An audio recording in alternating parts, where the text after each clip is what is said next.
Hello, I'm Lucas and welcome to this MeisterTask tutorial where we will look at how this well-designed app functions for the getting things done methods. For this setup, I've created some templates that you can import and use to get a head start. For just $4.99, you can download them using the link in the description and follow along with this tutorial. You don't have to do that, don't worry. You can recreate all the lists and use all the settings just the same. It will just take you some more time, but I'll walk through how I've built them in the video as well, so you will miss nothing. Let's now see how MeisterTask holds up for GTD. This is the first thing you'll see when you log into MeisterTask, a clean, well-designed setup, so kudos to the team for that. Let's look at the settings first. On the right top side, you can press Account. For this tutorial, we'll pretend to be Bruno the blacksmith with associated areas of focus, projects, and tasks. First, let's go to Account. Not much to see there, quite minimal. Just set up your name, password, email, time, language, all these things. Team is also something you'll probably not need since we are discussing this for GTD as an individual.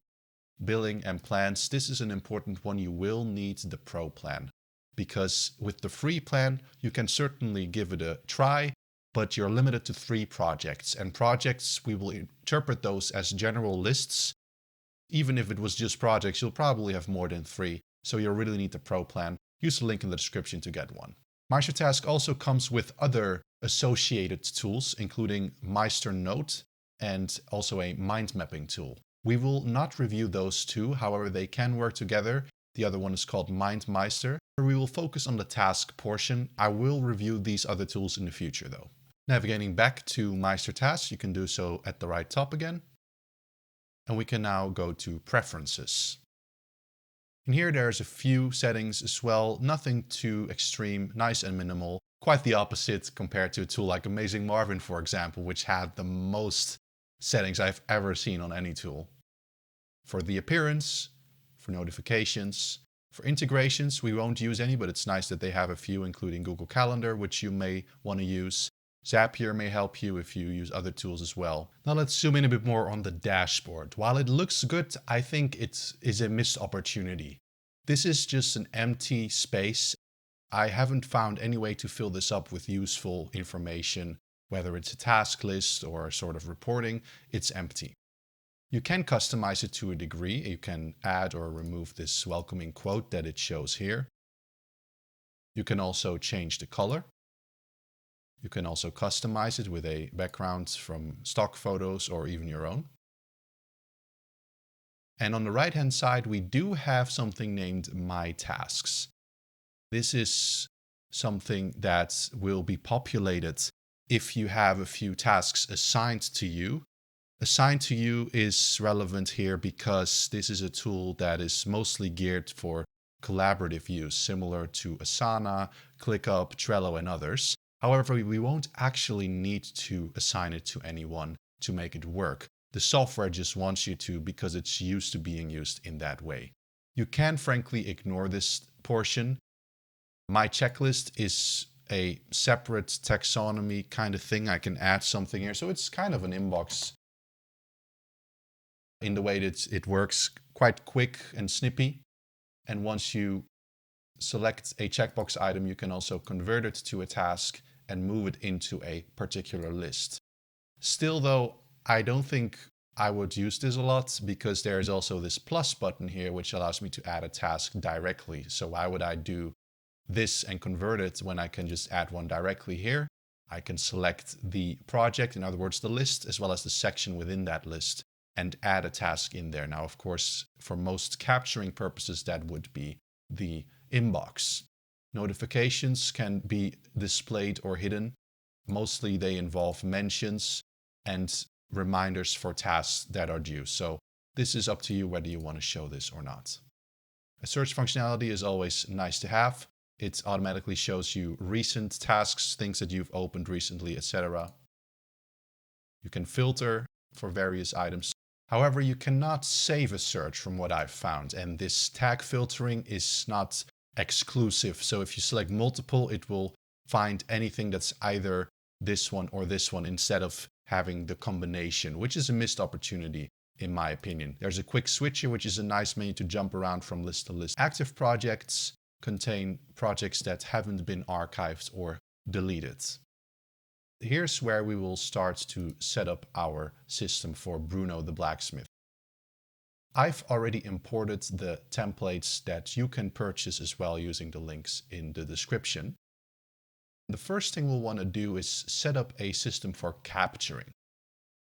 We'll select the inbox template, and here we just need to make a few minor adjustments because this will stay with our system as a permanent list. We will never need to archive it or delete it.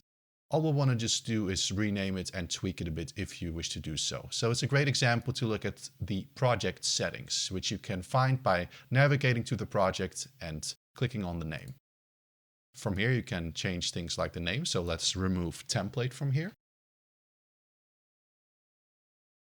There is an overview which contains members. You can ignore that. Power-ups, you can ignore that for this board, but for others it will be useful. Automations exist to a degree, but I haven't found a lot of use for them, so we'll also ignore those, as well as checklists and tags, which we will need in other fields, in other boards, but not here. Custom fields aren't available in the first place. We'll need business for that. I think that's a step too far. You'll probably do fine on the Pro plan, which is what I'm using here as well. You can press on this icon and change the icon as well as the color. I think the inbox icon as well as the color is quite appropriate. This section is kind of redundant, but you'll need a section regardless. So we just named it inbox and it has an example item. So you can go ahead and remove that, of course, or rename it to anything that's on your mind already. From this point, though, you won't need to add any tags or due dates just yet. This is purely for capturing. What we can do is press add task from anywhere in this software and add it to the inbox as such. We don't have to assign it, we don't have to process this yet, but now it lives inside of this and you can move on until you get to processing. If you want to capture in other ways, there are a few, although it's not as comprehensive as tools like Trello, Todoist, or TickTick with a web clipper and such. You can, however, email your tasks into MeisterTask. To do so, go to the section, press the menu, and navigate to automations. But instead of adding an automation, all you want to do is copy paste this email address, which will email whatever you send right into there. So add it to your favorites, add it to your contacts for easy forwarding into this software. What's nice about MeisterTask is the ability to nest projects, or I should say lists from this point onwards, into folders. And that's what I've done here. I created a templates folder, which you should also do when you import my setup into MeisterTask for the first time, by creating a new project group, which is what I did, and I named it templates. That's where these templates are living in. I also created one named GTD setup, which is where the activated setup, so to speak, will live. Let's move this list under GTD setup, which you can do by just dragging and dropping it into there. And that's our first template now ready for active use. Let's now look at clarifying. How can we process raw input into something tangible? We've got two items in the inbox. We are Bruno the blacksmith. So what's something Bruno could do? It could be to build a sword. We can navigate to this task, change the title. But obviously we don't want it to keep living into the inbox. We'll want to press more and select move. Then we want to select a project. Now this sounds like a project. It's part of a bigger project, but we haven't created the list yet. So what we can do is actually press close for now. We've clarified the item a bit, but we need to take some extra steps before we can move on with that. This is where we'll actually use this as a template, the project template. Unlike the inbox, we will not move this as is. Instead, we will duplicate it because Bruno and you too will probably have more than just one project and you don't want to continuously import this project and make changes to it. First, we will modify it for Bruno's needs. Let's go to the project settings and navigate to tags. I've filled out a couple of example tags here, which you may or may not want to use. So if you want to not use it, you can just press X and it will be deleted. I color coded them. I added some symbols to it so they're more easy to find and kind of organize. But this is up to you, and it's really personal and important that you find tags that work for you, because this will be associated with tasks. How much energy do they require? How much time do you estimate they will take? And very importantly, what will their context be? For Bruno, let's change this dummy context into one that may be relevant to him, which could be his workshop. Let's also add laptop, for example. And let's just imagine that he only has those two. You may probably have a lot more actually, but that's easy to do. Just press add tag, give it a name, give it a color as such. And there you go, you have an extra tag. We'll assume that these energy and time tags are good to go. I've also added a waiting tag here. If you need to wait for something to happen before you can continue, that's also possible. And then we will press done. So make sure that the project template is up to date and has the tags, including the contexts that are relevant to your life right now, so that when you create a new project, you won't have to tweak those after the fact. Because what is not as good about MeisterTask is that tags are confined to a specific list, to a specific project. You cannot have a list of universal tags that live regardless of which list they're in, which is exactly why we're working with it in this way. Let's now actually turn this into a project. So we will not move it, because then we cannot reuse it. Instead, we will duplicate this template. And now we can give it a name. So build a sort could be part of a project named craft a sword. You can add a description from here. You can change the structure here, but you don't have to change anything. This all looks fine. Press continue. Duplication in process. Done. And now you will find it under other projects. Now it's up to you how you want to progress with organizing this. You could add a new project group and call it work. That's what Bruno could do. If he has multiple work projects, then he can sort them in there and separate those nicely from family projects, which could be another area of focus. For the sake of simplicity though, I will just move this under the GTD setup list here, nicely under inbox, and we can proceed from there. What could a sword crafting project look like for Bruno? Let's look at the very first task in this list. It could be to find sword design inspiration. That's something that sounds like you can do it from a laptop. So let's change the tags. This was a dummy tag first, if you remember, and use laptop. Let's change the tag for energy to low. And let's change the time estimate to 15 minutes. Again, we don't have to assign it because we're the only user in this system anyway. A cool thing about MeisterTask is relations, which allows you to do 4 things. You can indicate a relation between one task and another, but I would also encourage you to look at tasks as items. As you will see later down the tutorial, it doesn't always have to be something actionable. This way, you can easily move back and forth between 2 items that are related to each other. For example, this support material item under the support materials section has a relation with find sort design inspiration. So what I can do is click back and forth really quickly. For example, here I could save images that are related to this task, all the example sorts. Other relations you can set up is something I really like, which is dependencies. You can either choose a task to be a blocker for another task or to be blocked by another task. In other words, they won't be actionable until the first task has been completed. Sequential projects. I think this is a good example of a sequential project, especially if we take the second task in this craft a sword project, which we could call create sword outline. So let's do that. Let's apply tagging to it. We'll remove the dummy tags and assume this takes about 30 minutes, takes medium energy, and it can be done on our laptop with some design tool or something. Here we can set up a relation. Let's say that we want this to be blocked by find sort design inspiration.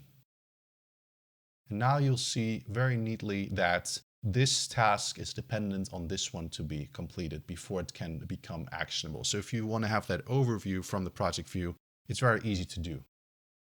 Let's move on to task number 3 in this sequence, which we could call collect raw materials. In this stage, Bruno has an idea of what he wants his sort to look like. He can go to his workshop. This looks actually pretty good. Let's just change the energy to medium and maybe just take 10 minutes instead of 30. Then add a relation again to be blocked by task number 2, which was outline. We can search for that, and there it is. Boom. So now we are getting somewhere. And this is the point where we can take a look at the inbox item, which we could consider to be step number 4 in this project, build sort.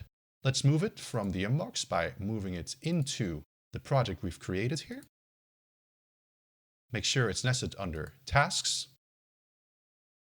And now you can already start to add tags, which we didn't see before from the inbox view. So it's a very fluid experience, which I really like, just to make sure it's also positioned correctly in the project view. It's at the bottom here. We can build the sort until we've collected the raw materials. So what we'll want to do is select high energy. Let's do more than 30 minutes. Workshop. And importantly, make sure that it is following the 3rd step, which is collect raw material, is blocked by collect raw materials. And there we go. It's a full sequence here for crafting a sort from A to Z. Now, of course, not everything is actionable. You can have support material for a project. You can have notes. You can have agenda items or someday maybe items. That's why you also have access to further templates that indicate different types of items, such as the agendas template. Now, this is like the inbox in that you can change this around and then move it to the GTD setup permanently instead of needing it there and then duplicating it for every repeated project. For Bruno, we'll do fine with just sorting by his communities in his life in the section level and adding individuals' names as these tasks. Within there, we can use checklists for talking points with that individual.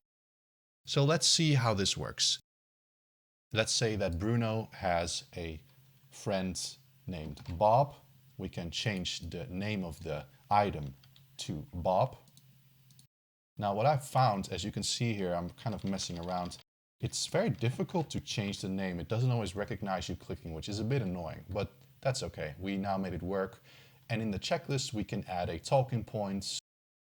We can tell him about our new sword. We can add a question. How is your dog doing? Next time we see Bob, we can pull up this list, search for Bob in our system, as I will demonstrate here. Here's Bob. And then we will have easy access to whatever we want to talk to him about. Let's say he is part of our friends community. So we rename it to friends. Maybe we also have a work community. And it doesn't have to be an individual person here either. It can be a company, right? Maybe he collects his raw materials from somewhere. Let's just say Amazon now, because I have no idea where our blacksmith collects his raw materials, where he buys them from. And perhaps he is waiting for a certain delivery from them. That's something you can add here too. You can add the waiting tag. I haven't done it yet here. And this is kind of individual preference, whether you want to add these items within the project itself or relate them to the person or entity, so to speak, that it's waiting for. This is a tool that doesn't allow you to do both, so you have to make a decision there. But we can do that as such, and now we have this example. And you can see how you can add these sections here, give them a nice icon, give them a title for family, for your sports club, or whatever else. For Bruno, let's just take this, rename it agendas because it is no longer a template. And again, we can ignore most of these settings. They are good as they come. and we will move them to GTD setup. Where you place them is up to you. I'll just put it here for now.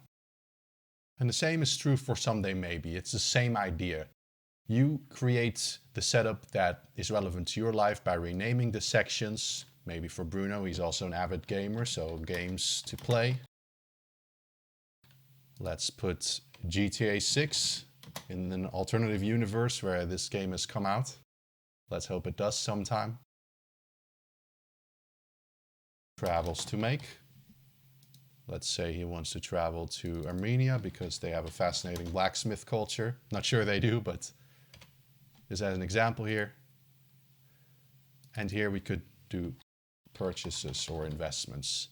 And the cool thing is that there's some markup allowed within MeisterTask. As you can see here, there's a link to buy a certain product. You can change formatting here with a lot of options for syntax, which brings us to the other taxonomy type, which is a note. You saw it already perhaps in the project template here. There was a note related to this project, and you can fill this up with a lot of text, with a lot of information. You can also add attachments and they will show. You can click and download them or view them if they're images, for example.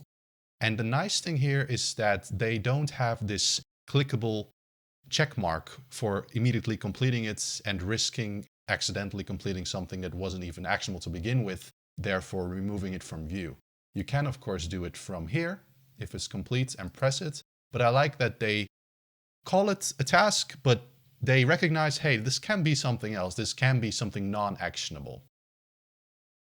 For someday maybe, that is of course the case too. It's not actionable, at least it isn't actionable right now. Therefore, we can leave it as such. It doesn't have to be processed yet. However, during your weekly review, for example, you'll want to regularly visit this and consider whether it's worth processing now. But this looks good for Bruno. So again, we go to project settings, remove template, and move it to the setup. Now let's look at goals. How do we organize those in MeisterTask? I've created the goals templates and they have 3 sections from left to right: not started, in progress, and achieved. It's quite straightforward. Here's an example goal. I've called it goal number 1. I've used a checklist to mark certain milestones. This looks really good in the project overview as well. You can see 0 out of 3, 2 out of 3 to easily see progress from a bird's eye view. For Bruno, let's assume that he has a goal of selling 3 swords in this year. So we can rename the goal here, this example goal, sell 3 swords. In the checklist, we can say sword number 1, number 2, and number 3. And Bruno has already made some progress. He's already sold 2 swords, and the due date for this goal is the desired completion date. So you can change that here and adjust it down to the minute. Now, once a goal has been achieved, you can mark it complete. And as you can see, it doesn't remove it from view. And this is a nice touch. This is the same for every board. So if I go to a project and assume that the first task has been completed, I can also press complete here. First thing is that the next task becomes available, which is perfect. It allows you to see at a bird's eye view, how are things progressing? Now for goals, it may be motivating you to see, hey, what have I achieved this year? And perhaps every month or every year you decide to remove them from view and start with a clean slate. Now to do that, you can press archive. I will do that for this example, and you can see it is no longer available. However, we can go to this section here, and under activity, we will see the item which we just archived. So it's never lost, and we can see what we've done with it to reflect on it if we need to. Let's just delete this goal. Let's keep it simple for Bruno. He just has 1 at the moment. Again, we will change the title. You know how it goes now.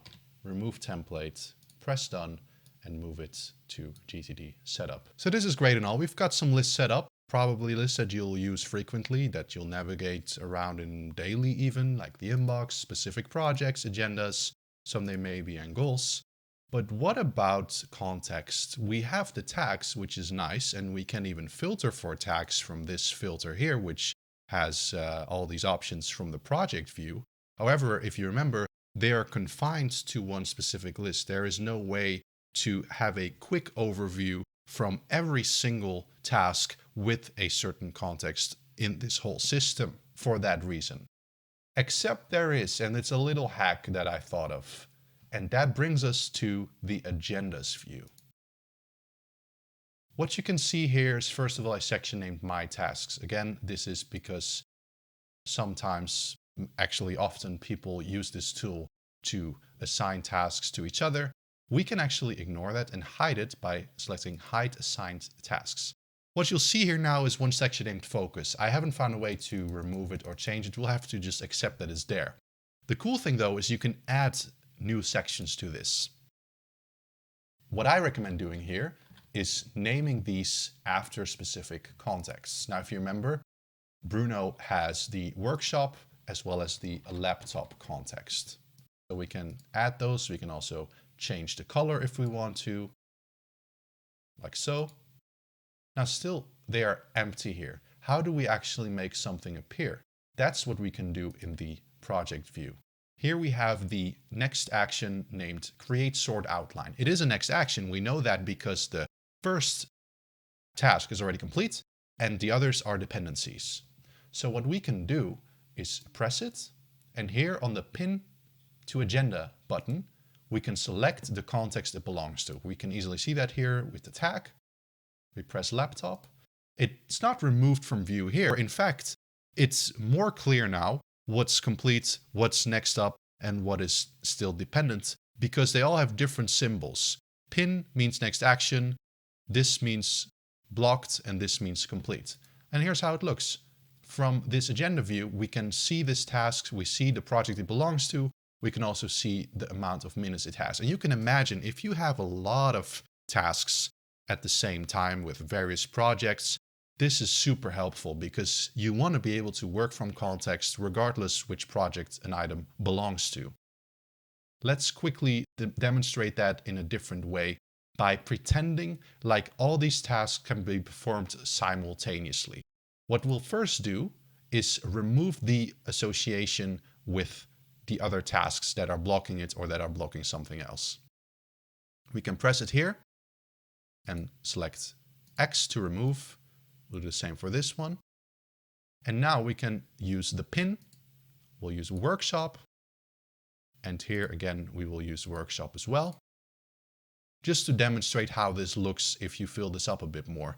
2 items in workshop, 1 item in laptop, all next actions. You can click it from here. You can also complete it from here. Once it's complete, it will show as such.